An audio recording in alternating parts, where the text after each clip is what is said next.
Hello, friends, welcome to the channel. That's the Rachna call, and here we will continue the first chapter of history, that is the rise of nationalism in Europe. And हम कर रहे थे इससे पहले हमने Frederick सोरो का utopian picture जो है वो इलाबोरेट किया, देखा उसकी क्या इमेजिनेशन है। और उसके बाद हमने देखा कि फ्रांस में कैसे कलेक्टिव बिलोंगिंगनेस आ गई थी। Now we will going to see the Napoleonic code, very very important topic from the board exam point of view. CBSE में पूछा जाता है, यूजुअली पूछा भी गया है। तो नेपोलियनिक कोड क्या था, किस इसके कितने नाम हैं, किसने इम्प्लीमेंट किया, और कैसे ये एक रिमार्केबल इवेंट रहा है यूरोपियन हिस्ट्री में। So as its name suggest Napoleonic code, तो ऑब्वियस सी बात है हम इसमें नेपोलियन के बारे में थोड़ा बहुत पढ़ने वाले हैं, जो आपने पहले भी इनके बारे में क्लास 9th में फर्स्ट चैप्टर में पढ़ा था। ठीक है, तो he was born in 1769 and 1821। Napoleon Bonaparte बोला जाता है, नेपोलियन वन भी बोला जाता है इन्हें। So he was a actually general commander. ठीक है, ये एक आर्मी में काम करते थे, फ्रेंच आर्मी में काम करते थे, और he was very very much brave also. So इन्होंने फ्रांस को 1799 से लेके 1815 तक रूल करा, और 1804 से 1815 तक ये एम्परर कंसिडर कर दिए गए फ्रांस के। सो 1799 में इन्होंने अपने आप को फर्स्ट काउंसिल, जिसे मिलिट्री डिक्टेटर कहा जाता है, तो यानी कि before 1799 there was a rule of the directory. ठीक है, डायरेक्टरी वही है जिसमें एग्जीक्यूटिव और जो है लेजिस्लेचर के बीच में पावर्स डिवाइडेड थी। A kind of democracy was going on. और क्योंकि डायरेक्टरी में आपस में जो मिनिस्टर्स थे उनके बीच में ही बहुत प्रॉब्लम्स हो रही थी, तो नेपोलियन बोनापार्ट ने इनका फ़ायदा उठाया पॉलिटिकल इंस्टेबिलिटी का, और कब्जा कर लिया फ्रांस पे 1799 में। ठीक है, और अपने आप को मिलिट्री डिक्टेटर कंसिडर कर दिया। ठीक है, तो मिलिट्रली इन्होंने पूरी तरह उन्होंने ही was prove to be an oppressor. The word is oppressor, again है एनसीईआरटी वर्ड, जिसे अत्याचारी कहा जाता है। ठीक है, ये अत्याचार करते थे लोगों पे। ठीक है, Napoleon prove to be an oppressor of the people of the conquered territories. जो टेरिटरीज फ्रांस के अलावा जो ये टेरिटरीज को ऑक्यूपाई कर रहे थे, ठीक है, उनके ऊपर ये काफ़ी अत्याचार भी करते थे। तो कहा जाता है इनके लिए कि he destroyed the democracy, very important term, he destroyed the democracy but administrative field more rational and efficient. ठीक है, जो इनके एडमिनिस्ट्रेटिव फील्ड थे उसमें इन्होंने बहुत अच्छे से काम किया और बहुत efficiently. But the point is, जब डेमोक्रेसी ही नहीं रही तो क्या डिक्टेटरशिप में ये पॉसिबल है? जी हाँ, बिल्कुल पॉसिबल है। तो कैसे किया इन्होंने? क्योंकि डेमोक्रेसी तो उन्होंने उखाड़ दी थी, आई मीन डिस्ट्रॉय कर दी थी। उन्होंने बोला अपने आप को मिलिट्री डिक्टेटर कंसिडर कर दिया, कंट्रोल कर दिया होली सोली लोगों के ऊपर बुरी तरह। लेकिन लोग खुश थे बिगनिंग में, they were very happy with the Napoleon, क्योंकि एडमिनिस्ट्रेशन बहुत अच्छे से कंट्रोल किया। एडमिनिस्ट्रेशन हो गया कि देश में क्या चीज़ें चलनी चाहिए, कैसे होना चाहिए, कौन चीज़ें कैसी चीज़ें आ रही हैं। ठीक है, पैसा कैसे आएगा, लोग कैसे काम करेंगे, टैक्सेस कैसे लगेंगे, ट्रेड कैसे होगा, ये सारा कुछ कंट्रोल जो किया था नेपोलियन बोनापार्ट ने बहुत अच्छे से मैनेजेबल तरीके से किया था, और रैशनल वे में। तो ऐसा क्यों कहा जाता है? क्योंकि इन्होंने इम्प्लीमेंट किया था civil code. French civil code भी कहते हैं, नेपोलियनिक कोड भी कहते हैं, 1804 में। Very very important incident of the European history and world history as well. क्या था ये? इन्होंने इक्वालिटी बिफोर लॉ लाया, यानी कि फ्रांस में जो सोसाइटी डिवाइडेड थी, फ्रांस क्या पूरे यूरोप में फर्स्ट सेकंड और थर्ड एस्टेट में होल सोसाइटी को डिवाइड किया जाता था। फर्स्ट स्टेट में क्लर्जी, सेकंड स्टेट में नोबल्स होते थे, और थर्ड स्टेट में रिमेनिंग पॉपुलेशन, जो कि जिसमें मिडिल क्लास लोग होते थे। ठीक है, अब इन्होंने बोला कि भाई कानून तो सब पे इम्प्लीमेंट होंगे। अगर किसी ने कोई लॉ तोड़ा है, चाहे वो क्यों नहीं रॉयल फैमिली से हो या चर्च से बिलोंग करता हो, प्रीस्ट का बेटा हो या प्रीस्ट हो, अगर उन्होंने कानून तोड़ा है तो बराबर जो है कार्रवाई होगी। ठीक है, जैसे हमारे देश में इक्वालिटी बिफोर लॉ जो एक फंडामेंटल राइट है अंडर आर्टिकल 14, सिमिलरली वहाँ भी इन्होंने क्या किया, पहले नहीं होता था। ठीक है, 1799 से पहले यहाँ पे इक्वालिटी बिफोर लॉ नहीं, अच्छा ये राजा का बेटा है इसको छोड़ दिया जाता था। जो बाकी पॉपुलेशन जो थर्ड स्टेट के लोग होते थे उनके ऊपर पूरी कार्रवाई की जाती थी। जब नेपोलियन ने ये देखा, उन्होंने बोला भाई ऐसा कुछ नहीं होने वाला है, सभी को इक्वल दर्जा मिलेगा, सब कानून की नज़रों में एक बराबर होंगे। तो लोगों को चीज़ें पसंद आ रही थी। फिर abolished all the privileges based on the birth. ठीक है, अच्छा तुम राजा के बेटे हो तो तुम्हें जो है ये सारी प्रिविलेजेस मिलेंगी, तुम्हें टैक्स नहीं देना पड़ेगा, तुम बैठे बैठाए खाना मतलब आराम से लाइफ जियोगे। तो नेपोलियन ने कहा ऐसा कुछ नहीं होगा। तो ये जितनी भी प्रिविलेजेस होती हैं, बेनिफिट्स मिलते हैं, फैसिलिटीज़ मिलती है, ये सब ख़त्म हो जाएगी। किसी को कोई फैसिलिटी नहीं है, काम करो तो फैसिलिटी अवेल होगी। तो इन्होंने मेरिट का कॉन्सेप्ट जो है ला दिया था कि everyone has to do the work. ठीक है, जैसे एक मूवी थी सुपर 30 ऋतिक रोशन में, राजा का बेटा हमेशा राजा ही रहता है, रंग का बेटा हमेशा रंग। तो ऐसा नहीं होगा अब, यानी कि यहाँ पे बेस्ड जो बर्थ के बेसिस पे जो प्रिविलेजेस थी वो ख़त्म कर दी गई।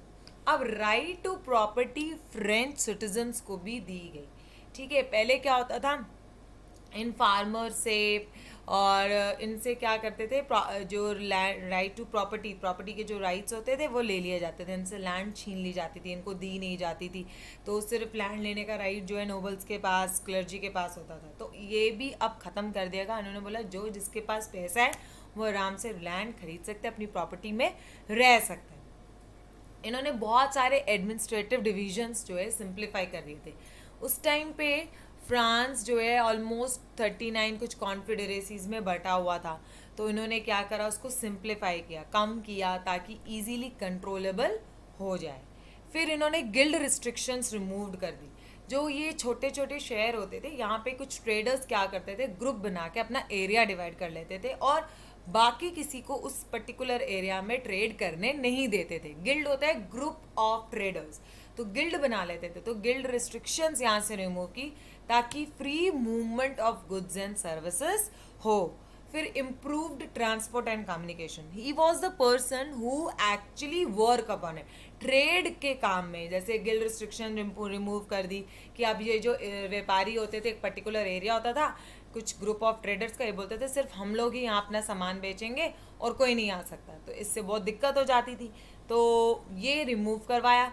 फिर इसको और प्रॉपर बनाने के लिए, एफिशिएंट बनाने के लिए ट्रांसपोर्ट, कम्युनिकेशन, जैसे आज की डेट में हम ऑर्डर करते हैं किसी ऑनलाइन वेबसाइट से, तो फिर हम ट्रैक करते हैं। ठीक है, दैट्स अ कम्युनिकेशन सिस्टम कि हमारा ऑर्डर कहाँ पहुँचा, क्यों लेट हो गया, एवरीथिंग इज कनेक्टेड। सिमिलरली यहाँ भी क्या था कि इन्होंने धीरे धीरे, अब उतना तो आया नहीं था एरा, तो ट्रांसपोर्ट, रेलवेज अच्छे कर दिए थे, यहाँ कम्युनिकेशन सिस्टम इन्होंने बढ़िया कर दिया था। ठीक है, फिर इन्होंने फ्यूडल सिस्टम एबॉलिश कर दिया था, पीजेंट्स को जो है सर्फडम जो था वो एबॉलिश कर दिया। फ्यूडल सिस्टम मतलब कि जो नोबल्स के अंडर ये सर्व्स होते थे, सर्व्स के हो गए बॉन्डेड लेबर, जो फ्री फंड में फार्मर्स को काम करना पड़ता था ज़बरदस्ती उनकी विलिंगनेस के अगेंस्ट राजा के लिए, रॉयल नोबल्स के लिए, वो ख़त्म कर दिया गया। उन्होंने बोला ये ऐसा नहीं है, सब बराबर होंगे, सब रहेंगे ऐसे। तो फ्यूडल सिस्टम, सर्वडम और मैनोरियल ड्यूज, जो भी मैनर्स, जो बड़े बड़े मैनर्स होते हैं, जो बड़े बड़े फार्मर्स होते थे, इनके जो लेन देन चलता था, लोन्स लेते थे छोटे फार्मर्स लार्ज फार्मर से, तो वो भी ड्यूज जो थे वो भी क्लियर कर दिए कि बोले कि ये सब ख़त्म कर दो, अब नया से शुरू होगा। तो ऑल इन ऑल देखा जाए तो यहाँ पे जो नेपोलियन थे वो गरीबों के लिए, जो फॉर एग्जांपल थर्ड एस्टेट के लिए काफ़ी अच्छा कर रहे थे, इक्वालिटी ला रहे थे, लोग बहुत खुश हो रहे थे। इन्हें मॉडर्नाइजर ऑफ यूरोप के नाम से भी जाना जाता है। ठीक है, क्यों? और जो बाकी कंट्रीज थी ना, जैसे फ्रांस है, फ्रांस के यहाँ पे बेल्जियम है, स्विट्ज़रलैंड है, देन इटली, तो ये सब भी चाहते थे कि नेपोलियन हमारे कंट्रीज़ को भी ऑक्यूपाई कर ले ताकि हम लोग भी इकोनॉमिकली डेवलप कर पाए। ठीक है, हमारे यहाँ भी चीज़ें सही हो जाए, हम भी यहाँ पर ठीक से रह सके। तो because of these Napoleonic code, these civil code, आगे आप पढ़ेंगे, यही सिविल कोड कहीं ना कहीं बेसिस बने आगे बहुत चीज़ें जब हम आगे पढ़ेंगे तब आपको पता चलेगा। तो ये काइंड ऑफ एक और इम्पॉर्टेंट टॉपिक है, उसका बेस है। तो ये एक आइडिया दे के गए थे नेपोलियन की इकोनॉमी किसी कंट्री को, एडमिनिस्ट्रेशन अगर किसी का चलाना है ठीक ठाक, तो लोगों को कुछ सुविधाएं, फैसिलिटीज़, आम जनता जो एक्चुअली काम कर रही है उनको कुछ फैसिलिटीज़ देनी होगी। ये पिक्चर आप देख रहे हैं, ये पिक्चर भी इम्पॉर्टेंट है, पिक्चर बेस्ड क्वेश्चन। ये एक तरह का पोस्टमैन टाइप दिखाया है कि ये एक्चुअली एडमिनिस्ट्रेटिव सर्विसेज प्रोवाइड कर रहे हैं, ठीक है, पोस्टमैन की तरह की ये दे रहे हैं। तो ये नेपोलियन है। तो अब फ्रेंच आर्मीज जो थी वो नेपोलियन को हार्बिंजर्स ऑफ लिबर्टी हो गया, कि जैसे बोलते हैं ना मैसेंजर ऑफ गॉड, वैसे ही ये मैसेंजर ऑफ लिबर्टी का नाम देने लगे। अब हम आज़ाद हो जाएंगे, अब हमारे को कोई प्रॉब्लम नहीं होगी। लेकिन इन्होंने नाम तो दे दिया नेपोलियन को, लेकिन यही फेवर अब अनफेवर में बन रहा था। क्यों? एडमिनिस्ट्रेटिव चेंजेस तो थी, नो डाउट, सब कुछ बराबर चल रहा था, लेकिन पॉलिटिकल फ्रीडम नहीं थी। क्यों? क्योंकि देखो यहाँ पे ना एक चीज़ थी कि यूएएफ इम्प्लीमेंट नहीं करा था, ठीक है। दूसरा, लोगों को अभी भी पॉलिटिकली फ्रीडम नहीं थी। रीज़न ये थे कि टैक्सेस इन्होंने काफ़ी ज़्यादा बढ़ा दिए थे, सेंसरशिप इम्पोज कर दी थी कि nobody was allowed to speak against the government, ठीक है। यानी कि सब कुछ जो नेपोलियन चेक करेगा और वो ही सबके सामने दिखाया जाएगा। सेंसर लगा देते हैं ना, उसे कहते हैं, जैसे सेंसरशिप होते हैं मूवीज़ वगैरह में भी, सेंसर होते हैं, वो लगाया जाता है कि क्लीन चीज़ें सामने दिखाई जाती हैं, एक्चुअल चीज़ें नहीं दिखाई जाती। मिलिट्री सर्विसेज हर एक, जो फोर्स्ड कॉन्स्क्रिप्शन, आपकी बुक में वर्ड है कॉन्स्क्रिप्शन, तो ये हो गया कि आर्मी सर्विसेज ज़बरदस्ती देनी पड़ेगी।